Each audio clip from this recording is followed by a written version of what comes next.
मुदत ही संपल्यानंतर त्वरित प्रशासक शासनाने या ठिकाणी आणलेलं आहे.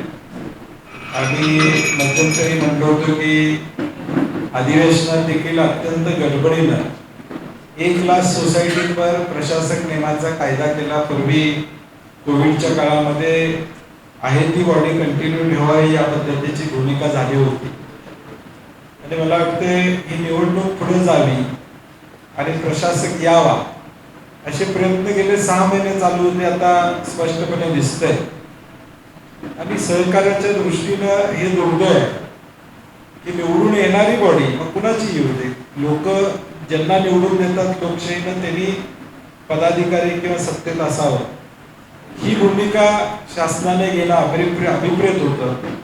परंतु दुर्दैवानं प्रशासक आलेला आहे.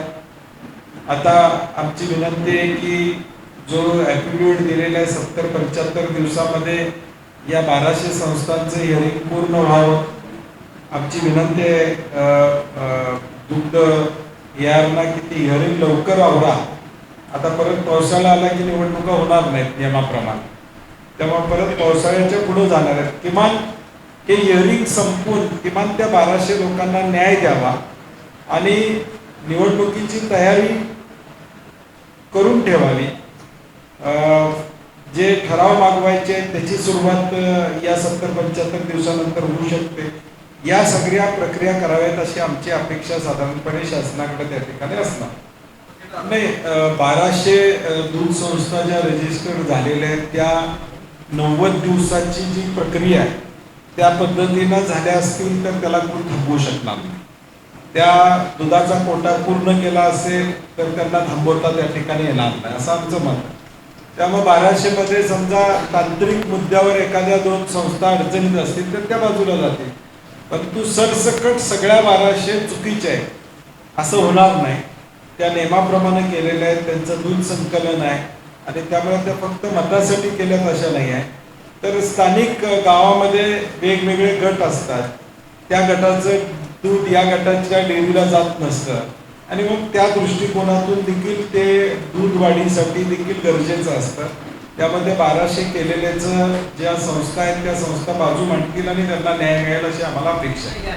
ते मी मागच्या वेळी म्हटलं तसं त्यांच्याशी चर्चा केली पाहिजे की बाबा तुमच्याकडे नेमकी अशी काय माहिती आहे की ज्याच्यामुळं ईडीची कारवाई त्या ठिकाणी संचालकांच्यावर या 3च संचालकांच्यावर होऊ शकते.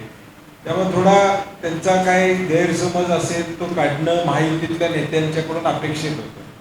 म्हणजे मला वाटतं त्यांनी त्यांच्याशी चर्चा केलेली दिसत नाही, किमान त्यांच्याशी चर्चा करायला पाहिजे अशी आमची अपेक्षा आहे. मुळात महायुतीचा चेअरमन असताना प्रशासक येतोच कसा, मग महायुतीतल्या नेत्यांनाच पाहिजे होतं का हे असं मला आता वाटायला लागलं. म्हणजे सत्तेत असणाऱ्यांनाच वाटत होतं का की प्रशासक यावा का मग महायुतीतल्या या सगळ्या घटक मंत्री महोदयांची ताकद कमी पडते. दोन्हीपैकी एकच आहे. एक तर जे सत्तेत सहभागी आहे, मग मुश्रीफ साहेब असतील, प्रकाशराव आंबेडकर असतील, चंद्रिक नरके असतील, विनय कोरे असतील, हे सगळे महायुतीतले सत्तेत त्या ठिकाणी आहेत. संजय बाबा गाडगे तथा भाजपचे नेते त्यामध्ये. एक तर ह्यांनाच पाहिजे होता प्रशासक म्हणून थोडं नमतं त्यांनी घेतलेलं आहे किंवा मग यांचं चालत नाही. दोन्हीपैकी एक काहीतरी नाही. आमदार शिवाजी पाटलांनी भूमिका घेतली, समजा एखादी भूमिका घेतली तर महायुतीतल्या लोकांनी त्यांना बोलवून त्यांच्याशी चर्चा करायला पाहिजे होती. तुमचं अंतर्गत भांडण आहे ना, हे गोकुळला का अडचणीत आणता तुम्ही महायुती म्हणून आमदार शिवाजी पाटलांनी 5 गोष्टी सांगितल्या, त्यांना बोलवायला पाहिजे होतं. बाबा तुमचं म्हणणं काय आहे मांडायला पाहिजे होतं, त्यांच्याशी चर्चा करायला पाहिजे होती, त्यांचा गैरसमज दूर करायला पाहिजे होता. मग शिवाजी पाटलांना बोलू देणं आणि मग प्रशासक येणं या सगळ्या प्रक्रियेमध्ये सगळेच सामील आहेत असं माझं मत आहे.